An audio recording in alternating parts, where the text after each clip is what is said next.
ജഗദീശൻ നേതാവേ, നേതാവേ, അങ്ങേക്കായിരം അഭിവാദ്യങ്ങൾ, അങ്ങേക്കായിരം അഭിവാദ്യങ്ങൾ.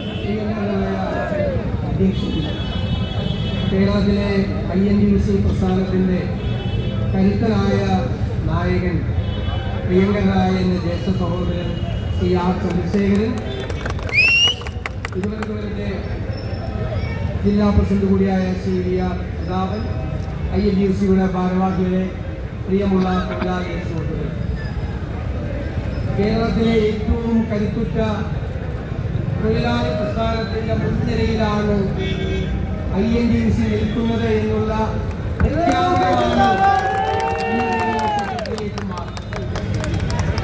കേരളത്തിൽ കഴിഞ്ഞ 8 വർഷക്കാലമായി അധികാരത്തിലിരിക്കുന്ന പിണറായി സർക്കാർ കേരളത്തെ തൊഴിലാളികളോട് എത്ര ദ്രോഹകരമായിട്ടാണ് പെരുമാറുന്നത്. ഈ തൊഴിലാളി ദ്രോഹ നടപടികളെ സർക്കാർ അവസാനിപ്പിക്കണം എന്നാവശ്യപ്പെട്ടുകൊണ്ടാണ് INTUC ഈ അതിശക്തമായ മാർച്ച് ഈ ഭരണസിരാ കേന്ദ്രത്തിന്റെ മുന്നിലേക്ക് നടത്തുന്നു. പ്രിയങ്കരനായ അധ്യക്ഷൻ ശ്രീ ചന്ദ്രശേഖരൻ ഇവിടെ സൂചിപ്പിച്ചതുപോലെ കേരളത്തിലെ തൊഴിലിടങ്ങൾ മുഴുവൻ തകർന്നു കിടക്കുകയാണ്. എല്ലാ തൊഴിലിടങ്ങളും തകർന്നു കിടക്കുകയാണ്. ഒരു തീരുമാനങ്ങളും എടുക്കുമ്പോൾ തൊഴിലാളി അനുകൂല നിലപാട് ഈ ഗവൺമെന്റ് സ്വീകരിക്കുന്നില്ല. നമുക്കറിയാം, മിനിമം വേജസ് ബോർഡ് കൂടി തീരുമാനമെടുക്കുന്നത് എങ്ങനെയാണ്? Try party agreement. ഗവൺമെന്റ്, തൊഴിലുടമകൾ, തൊഴിലാളികൾ ഈ ട്രൈ പാർട്ടി അഗ്രിമെന്റ് പ്രകാരം, ധാരണ പ്രകാരം മിനിമം വേജസ് ബോർഡ് 12 വിജ്ഞാപനങ്ങൾ ഇറക്കി, നോട്ടിഫിക്കേഷനിൽ. ഈ 12 നോട്ടിഫിക്കേഷനുകളും കേരളത്തിലെ മുതലാളിമാർ കോടതിയിൽ പോയി സ്റ്റേ ചെയ്തു. അവിടെ ഈ സർക്കാരിന് വേണ്ടി ഒരു അഭിഭാഷകൻ ഉണ്ടായിരുന്നു. ആ അഡ്വക്കേറ്റ് ജനറൽ എഴുന്നേറ്റ് എന്ന് പറയണ്ടേ? എന്താ പറയേണ്ടത്? ഇത് തൊഴിലാളിയും മുതലാളിയും സർക്കാരും ഒരുമിച്ച് ചേർന്നെടുത്ത തീരുമാനത്തിന്റെ ഭാഗമാണ് ഈ വിജ്ഞാപനം, മിനിമം വേജസ്. അത് പറയാൻ സർക്കാരിന്റെ ഒരു പ്രതിനിധി അഭിഭാഷകൻ കോടതിയിൽ ഉണ്ടായില്ല. അതുകൊണ്ട് ആ 12 വിജ്ഞാപനങ്ങളും ഹൈക്കോടതി സ്റ്റേ ചെയ്തു. ഈ സർക്കാർ തൊഴിലാളിയുടെ കൂടെയാണോ അല്ലെങ്കിൽ മുതലാളിമാരുടെ കൂടെയാണോ എന്നതാണ് INTUC ഉയർത്തുന്ന ചോദ്യം. എന്താണ് കേരളത്തിലെ പൊതുമേഖലാ സ്ഥാപനങ്ങളുടെ സ്ഥിതി? സംസ്ഥാന പൊതുമേഖലാ സ്ഥാപനങ്ങൾ, KSRTCയുടെ കാര്യം പറയുന്നു.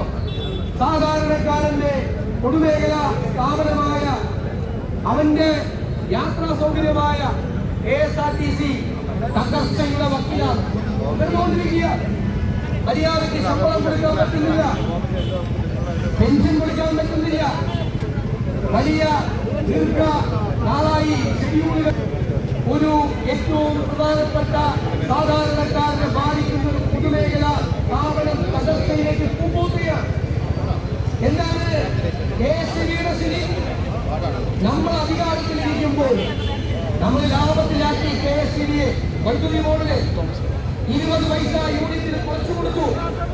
ഇന്നെന്താ സ്ഥിതി? 8 കൊല്ലം കൊണ്ട് വൈദ്യുതി ബോർഡിന്റെ 40,000 കോടി രൂപയാണ് വൈദ്യുതി ബോർഡിന്റെ നഷ്ടം. എന്നിട്ടിപ്പോ വൈദ്യുതി 4 രൂപ 29 പൈസക്ക് മേടിച്ചിരുന്ന വൈദ്യുതി 10 രൂപയ്ക്കും 12 രൂപയ്ക്കും മേടിക്കുക. കോടികളുടെ കടം വരികയാണ്. വൈദ്യുതി ബോർഡ് തകരുകയാണ്. സാധാരണക്കാരന്റെ തലയിലേക്ക് മുഴുവൻ ഭാരവും വൈദ്യുതി ബോർഡ് കെട്ടിവയ്ക്കുക. എന്താണ് വാട്ടർ അതോറിറ്റിയുടെ സ്ഥിതി? ഒരു പ്രോജക്റ്റും വാട്ടർ അതോറിറ്റിയിൽ നടപ്പാക്കാൻ കഴിയുന്നില്ല. കേരളത്തിലെ മിക്കവാറും എല്ലാ പൊതുമേഖലാ സ്ഥാപനങ്ങളും, അഗ്രോ മിഷണറി കോർപ്പറേഷൻ, എൻഡിആർ ഒടുങ്ങാത്ത സംസ്ഥാന പൊതുമേഖലാ സ്ഥാപനങ്ങൾ തകരുകയാണ്. എവിടെ കേന്ദ്ര പൊതുമേഖലാ സ്ഥാപനങ്ങൾ? HMDയുടെ സ്ഥിതിയുണ്ട്, HMLന്റെ സ്ഥിതിയുണ്ട്, IREയുടെ സ്ഥിതിയുണ്ട്. നിരവധി നാഷണൽ ടെക്സ്റ്റൈൽ കോർപ്പറേഷന്റെ എല്ലാ മില്ലുകളും പൂട്ടി. ഈ സംസ്ഥാന സർക്കാരിന്റെ കീഴിലുള്ള എല്ലാ ടെക്സ്റ്റൈൽ മില്ലുകളും പൂട്ടി. എവിടെ പോകുന്ന തൊഴിലാളികൾ? എവിടേക്കാ പോകുന്നത് തൊഴിലാളികൾ? നിങ്ങളുടെ ക്ഷേമനിധി കേരളത്തിൽ UDF ആണ് ഏറ്റവും കൂടുതൽ ക്ഷേമനിധി ബോർഡുകൾ കൊണ്ടുവന്നിട്ടുള്ളത്. ഇപ്പൊ ക്ഷേമനിധി ബോർഡുകൾ 45 ലക്ഷം പേർക്കാണ് പെൻഷനും ആനുകൂല്യങ്ങൾ കിട്ടാതിരിക്കുന്നത്. 55 ലക്ഷം പേർക്ക് സാമൂഹ്യ സുരക്ഷാ പെൻഷൻ, 45 ലക്ഷം തൊഴിലാളികൾക്ക് ക്ഷേമനിധി ആനുകൂല്യങ്ങൾ കിട്ടുന്നില്ല.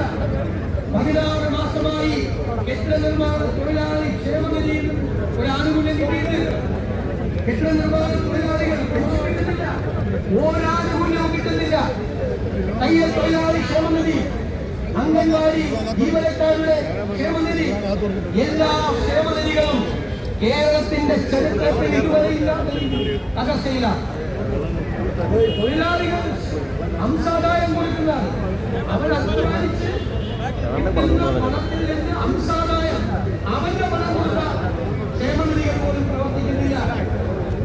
പിന്നെ പരമ്പരാഗത വ്യവസായം ചന്ദ്രശേഖരൻ പശുവണ്ടിയുടെ നാട്ടിൽ നിന്നാ വരുന്നത്. 700 കമ്പനികൾ കൂട്ടിക്കളഞ്ഞ 700 കമ്പനികൾ കശുവണ്ടി തൊഴിലാളികളുടെ സംഘം, പാവപ്പെട്ട കശുവണ്ടി തൊഴിലാളികളുടെ സംഘം ആരാ പരിഹരിക്കുന്നത്? സർക്കാർ ഒരു നടപടിയും സ്വീകരിക്കുന്നില്ല. കയർ തൊഴിലാളികൾ ഏറ്റവും കുറവ് വേതനം കിട്ടുന്നവരാണ്. കൈത്തറി മേഖല തൊഴിലാളികൾ, ഖാദി, കൈത്തറി, കശുവണ്ടി, കയർ, ഈക്ക, പരമ്പനയിട്ട്, കയർക്കായ, ഖാദിയുടെ കാര്യത്തിൽ ശ്രീമതി സോണിയാഗാന്ധി ഇടപെട്ടിരിക്കുകയാണ്, നേരിട്ട് ഇടപെട്ടിരിക്കുകയാണ്. നിരവധി പരമ്പരാഗത വ്യവസായങ്ങൾ എല്ലാം തകർച്ചയിൽ നിന്ന് തകർച്ചയിലേക്ക് പോകില്ല. അവിടെയെല്ലാം ജോലി ചെയ്യുന്ന തൊഴിലാളികൾ എവിടേക്ക് പോകും? സഹപ്രവർത്തകർ ഇവിടെ ഇരിക്കുന്നു. പ്ലാന്റേഷൻ മേഖലയിൽ എന്താണ്, എത്ര പ്ലാന്റേഷനുകളാണ് അടച്ചുപൂട്ടിയത്? തൊഴിലാളി ലയങ്ങളിൽ പട്ടിണിയാണ്, പട്ടിണിയും ദുരിതവുമാണ്. നിരവധി തോട്ടങ്ങൾ ഈ തിരുവനന്തപുരം ജില്ലയിൽ ഉൾപ്പെടെ 5 തോട്ടങ്ങൾ തിരുവനന്തപുരം ജില്ലയിൽ കൂട്ടിക്കിടക്കുകയാണ്.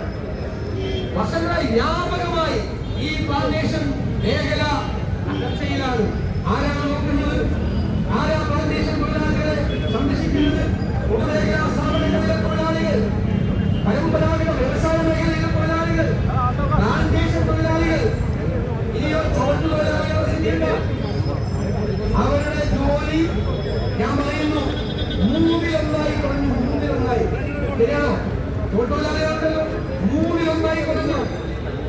ഹോൾസെയിൽ ബിസിനസ് ഇല്ല, ഹോൾസെയിൽ ബിസിനസ് ഇല്ല, റീറ്റെയിൽ ബിസിനസ് കുറഞ്ഞു. എല്ലാ ആകാശത്തൂടിയാണ്, താമസത്തോടുകൂടിയാണ്. തൊഴിലാളിക്ക് എന്താ ജോലി? തൊഴിലാളി ഞാൻ കൊല്ലത്ത് പോയപ്പോ സമരാക്റ്റീവായി പോയപ്പോ തൊഴിലാളികളൊക്കെ കണ്ടു. അഭിഷേകണ്ടാവും. അവർ വന്നു പറഞ്ഞു ഏറ്റവും വലിയ മാർക്കറ്റായിരുന്നു അല്ലെ, കൊല്ലത്തെ മാർക്കറ്റ് ഏറ്റവും വലിയ മാർക്കറ്റായിരുന്നു. വ്യവസായത്തിന്റെ ലോറി നെല്ലോടി തൊഴിലാളികൾക്ക് പറയില്ല. വളരെ താഴേക്കാണ് പോകുന്നത്, വളരെ താഴേക്ക് പോകുന്നത്. ഓട്ടോ തൊഴിലാളികൾ കോവിഡ് വന്നതോടുകൂടി ഓട്ടോ ബിസിനസ് തന്നെ തകർന്നു. അവിടുത്തെ തൊഴിലാളികൾ അവിടെ പോയി. നിങ്ങൾ ഏത് സെക്ടറിൽ നോക്കിയാലും തകർച്ചയിൽ നിന്ന് തകർച്ചയിലേക്ക് കൂട്ടിയാൽ ഇതൊക്കെ പറയാണ് ഞങ്ങൾ തൊഴിലാളികളുടെ സർക്കാരാണ്. ഏത് തൊഴിലാളികളുടെ? നിങ്ങൾ മുതലാളിമാരുടെ സർക്കാരാണ്. ഡൽഹിയിൽ ഭരിക്കുന്നവരും കേരളം ഭരിക്കുന്നവരും മുതലാളിമാരുടെ സർക്കാരുകളാണ്. മുതലാളിമാരെ നേരിടാൻ വേണ്ടി ആണ് നിങ്ങൾ നിൽക്കുന്നത്. തൊഴിലാളി താല്പര്യം നിങ്ങൾ തിരിഞ്ഞു നോക്കുന്നില്ല. നിങ്ങൾ എന്ത് കമ്മ്യൂണിസ്റ്റ് പാർട്ടിയാണ്? ഇവർ ഇടതുപക്ഷമാണെന്ന് ആരാ പറഞ്ഞത്? ആർട്ടിഫിഷ്യൽ ഇന്റലിജൻസ് കൊള്ള മതി പോകും. ആർട്ടിഫിഷ്യൽ ഇന്റലിജൻസ് ഒക്കെ വന്നോട്ടെ, കമ്പ്യൂട്ടർ വന്നപ്പോൾ ഇവരെ എതിർക്കുന്നതുപോലെ നമ്മളെ നിർത്താൻ പോകുന്നില്ല. പക്ഷേ തൊഴിലുകൾ സംരക്ഷിച്ചത് കൊണ്ട് വേണം ഏത് സാങ്കേതിക വിദ്യയും കൊണ്ടുവരാൻ. അതിനെ INTUC അതിശക്തമായ നിലപാടാണ് എടുത്തിരിക്കുന്നത്. ഞാൻ INTUC സംസ്ഥാന കമ്മിറ്റിയെ പ്രത്യേകമായി ഈ തൊഴിലാളി പ്രശ്നങ്ങൾ മുഴുവൻ ഉയർത്തിക്കാൻ. ലക്ഷക്കണക്കിന് കുടുംബങ്ങളാണ് കേരളത്തിൽ പട്ടിണിയിലേക്ക് പോകുന്നത്.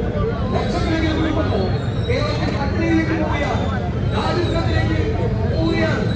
അവരെ ചേർത്ത് പിടിക്കണം, അവരെ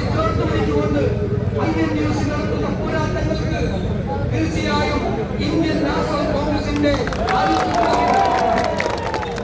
തൊഴിലാളികളെ മാറ്റി നിർത്തി ഒരു കോൺഗ്രസും ഇല്ല. നിങ്ങളുടെ ഹൃദയത്തിൽ വെച്ചുകൊണ്ടായിരിക്കും കോൺഗ്രസിന്റെ പ്രവർത്തനം. INDFയുടെ നേതാക്കളെയും പ്രവർത്തകരെയും ചേർത്ത് നിർത്തിക്കൊണ്ടായിരിക്കും ഈ വരാനിരിക്കുന്ന നാളുകളിൽ ഞങ്ങൾ പ്രവർത്തിക്കൊണ്ടേയിരിക്കും. ഈ വലിയ പോരാട്ടത്തിൽ മുന്നണി പോരാളികളായി ലീഗിന്റെയും ജനവിരുദ്ധ തൊഴിലാളി വിരുദ്ധ നടപടികൾക്കെതിരായി പോരാട്ടത്തിന്റെ കുണ്ടമുലകളായി മാറും കേരളത്തിലെ തൊഴിലാളികൾ മാറണം എന്ന് നിങ്ങളുടെ എല്ലാവരുടെയും അനുവാദത്തോടെ ഉദ്ഘാടനം ചെയ്തതായി അറിയിക്കും.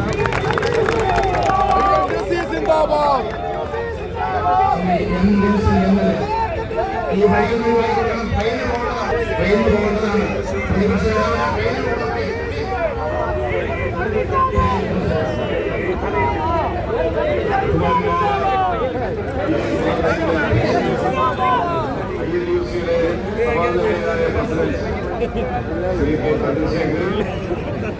ചന്ദ്രശേഖരൻ ഇവിടെ ഉദ്ഘാടനം ചെയ്ത് കടന്നുപോകുന്ന കേരളത്തിലെ ബഹുമാനായ പ്രതിപക്ഷ നേതാവ് ശ്രീ